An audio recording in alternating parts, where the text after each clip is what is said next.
वही विचार लालू प्रसाद यादव जी को जेल भेजता है, वही विचार फतेह बहादुर के गर्दन की कीमत लगाता है, वही विचार चंद्रशेखर के जीत की कीमत 10 करोड़ लगाता है, वही विचार भाई लक्ष्मण जी को नौकरी से भगाता है। क्योंकि ऊंची बिरादरी के थे, नाम आया है डॉक्टर जगन्नाथ मिश्रा जी का, अब नहीं है, नाम नहीं लेना चाहिए। जब विचार आएगा तो नाम तो आएगा ना। जहाँ डॉक्टर जगन्नाथ मिश्रा जी को उसी मुकदमे में बरी कर दिया गया, जेल दे दिया गया, लालू जी के ऊपर आज भी खतरा लटक रहा है, एक पांव जेल में ही है। इसके बारे में ये किताब में क्या लिखे हैं? लालू यादव जिसने चारा घोटाला जो विगत 7 साल से चल रहा था, 9 साल से चल रहा था, 1993 के मध्य में जब लालू यादव जी को मालूम हुआ, किसी ने कहा कि देवघर में या झारखंड के इलाके में चारा घोटाला हुआ है, तो लालू यादव मुख्यमंत्री के रूप में स्वयं दिन भर में 3 बार फोन करके एसपी को, चूंकि एसपी साहब लोग मिले हुए थे घोटालेबाजों से, 3 बार फोन करके मुकदमा करवाया।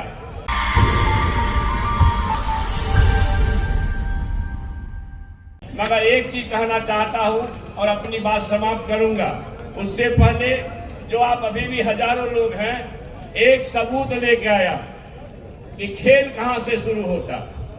मेरे हाथ में एक किताब,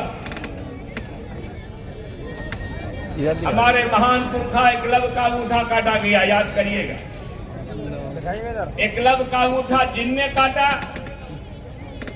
उसका सबूत ये किताब है। किताब लेकर इसलिए चलता हूं लक्ष्मण जी, किताब लेकर इसलिए चलता हूं कि लोगों को विश्वास हो कि हमारे साथ प्रपंच क्या हो रहा है। प्रपंच क्या है? इस किताब का नाम है pursuit of law and order. 1-2 बात कहना चाहता हूं किताब के मुतालिक, फिर आप लोग अपने जगह जाएंगे। इस किताब का नाम है pursuit of law and order. इस किताब को कौन लिखा है? देखिए, इस किताब को लिखने वाले लोग हैं AP दुरई साहब। इसका फोटो है इस आवरण पर। ये पुलिस डिपार्टमेंट में कर्नाटक सरकार के DG बनकर के रिटायर किए और IPS थे। लालू प्रसाद यादव जी को जो षड्यंत्रकारियों ने फंसाया चारा घोटाला मामले में, पुलिस के साइड से जांच करने वाले ये प्रमुख जांचकर्ता थे। प्रमुख जांचकर्ता के रूप में इन्होंने जो इस किताब में लिखा है, इसका 26वां अध्याय है, उसके 230, 231, 232 पेज में क्या लिखा है मैं पढ़ देता हूं, फिर 2-4 मिनट में अपनी बात समाप्त करूंगा। ध्यान से सुनिएगा। लालू यादव जिसने चारा घोटाला जो विगत 7 साल से चल रहा था, 9 साल से चल रहा था, 1993 के मध्य में जब लालू यादव जी को मालूम हुआ, किसी ने कहा कि देवघर में या झारखंड के इलाके में चारा घोटाला हुआ है, तो लालू यादव मुख्यमंत्री के रूप में स्वयं दिन भर में 3 बार फोन करके एसपी को, चूंकि एसपी साहब लोग मिले हुए थे घोटालेबाजों से, 3 बार फोन करके मुकदमा करवाया। प्रातवादी बने, सूचक बने।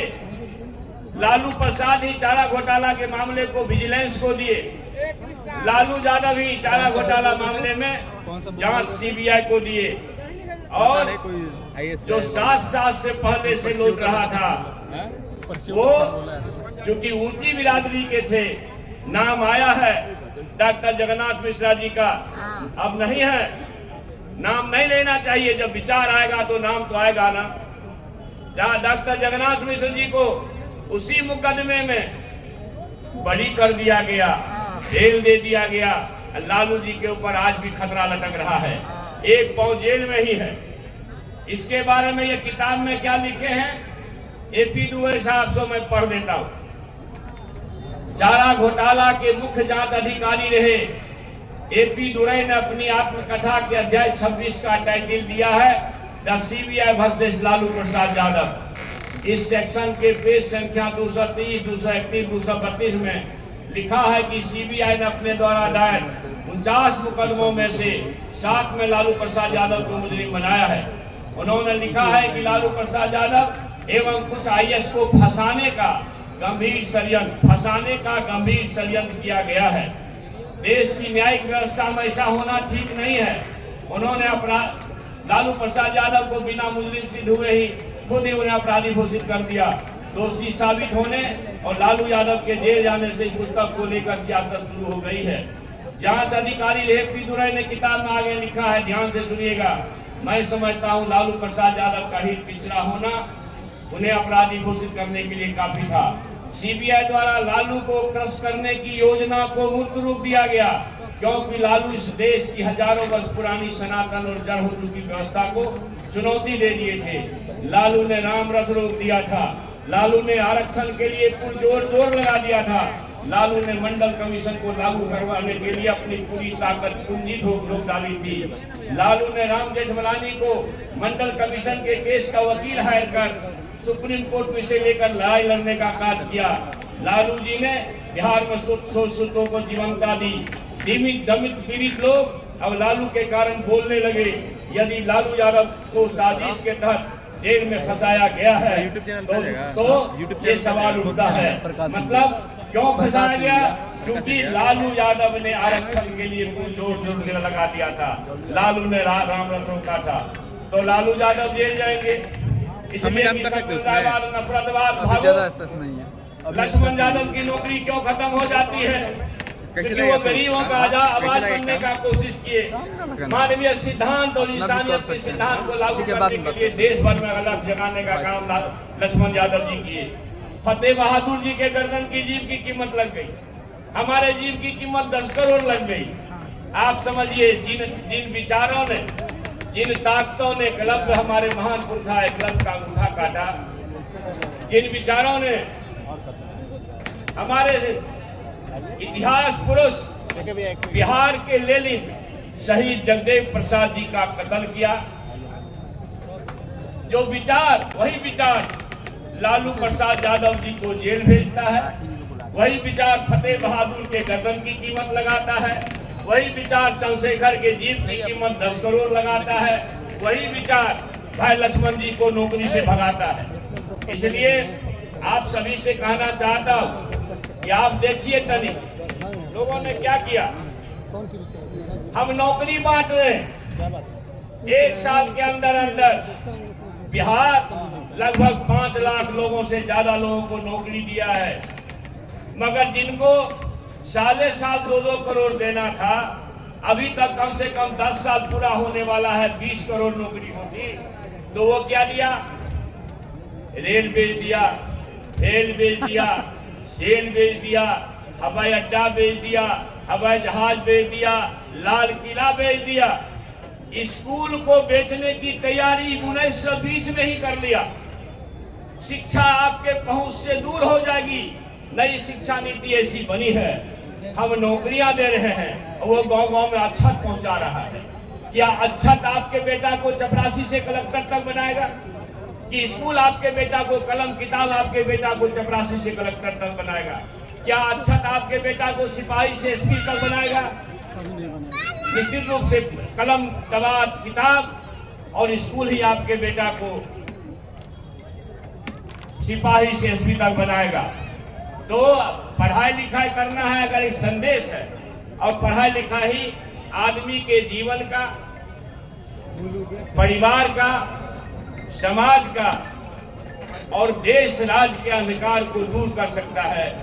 इसलिए इस दुनिया के महान चिंतक मार्टिन किंग लूथर ने कहा कि सियासत जहां धार्मिक मसलों को शांत किया जाता है, समझो वो देश महान होता है, और सियासत जहां धार्मिक मसले पैदा करते हैं, समझो उसको गलत लोग चला रहे हैं।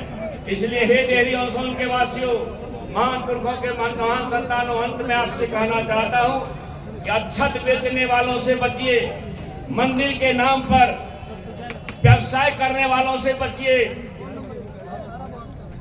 और अपने बच्चों के हाथ में कलम किताब देने का सपना पूरा करिए बाबा साहब अम्बेडकर का। बाबा साहब ने कहा शिक्षा शेरनी का दूध है, जो पिएगा वो धारेगा। हमारे बापू बहुजन नायक गाडगे साहब ने कहा कि चाहे पढ़ने के लिए थाली बेचना पड़े तो बेच लो, मगर हाथ में रोटी खाना पड़े तो खाओ, मगर पढ़ो जरूर। हमारे सामाजिक न्याय के योद्धा आदरणीय लालू प्रसाद ने यह कहा कि पढ़ोगे नहीं तो षड्यंत्रकारियों के षड्यंत्र को समझोगे नहीं। समाजवाद की बुनियाद खड़ा करने वाले कौन कौन लोग थे जिनको देश की चिंता थी? कौन लोग थे? 1934 में कांग्रेस पार्टी के अंदर कांग्रेस सोशलिस्ट पार्टी बनाने वाले कौन कौन लोग थे? आचार्य नरेंद्र देव जी, आचार्य जेबी कृपलानी साहब,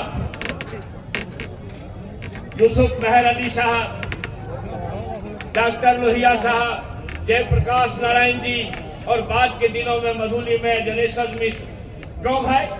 जिनकी उनको चिंता थी कि 100 में 90 लोग जब तक ताकतवर नहीं होगा तब तक चीन की चौधराहट और अमेरिका की दादागिरी का हम बराबरी नहीं कर सकते हैं। इसलिए अगर भारत को ताकतवर बनाना है तो जब तक 90 लोग ताकतवर नहीं होगा, हजारों साल से जिसने लूटा है 10% लोग उसको ताकतवर बना करके हम देश को ताकतवर नहीं बना सकते हैं। इसलिए आपको यह कहते हुए कि आप बहुत अच्छे वक्ता को सुन करके गए हैं, निश्चित तौर पर आप उस पर अमल करेंगे और बटेंगे नहीं, संकल्प लेके जाएंगे। जो भी लोग इंडिया गठबंधन का टिकट लेके आएगा, जो भी लोग महागठबंधन के साथ खड़ा रहेगा, इंडिया गठबंधन के साथ खड़ा मिलेगा। वैसे उम्मीदवार को जाति जाति में नहीं बटिएगा, एक तरफा उसको वोट दीजिएगा, तब दुशासन जाएगा और अनुशासन आएगा, समाजवाद आएगा और नफरत भागेगा, संप्रदायवाद भागेगा। इन्हीं शब्दों के साथ अभी से आप सभी का अभिवादन करते हुए जय भीम, जय भारत।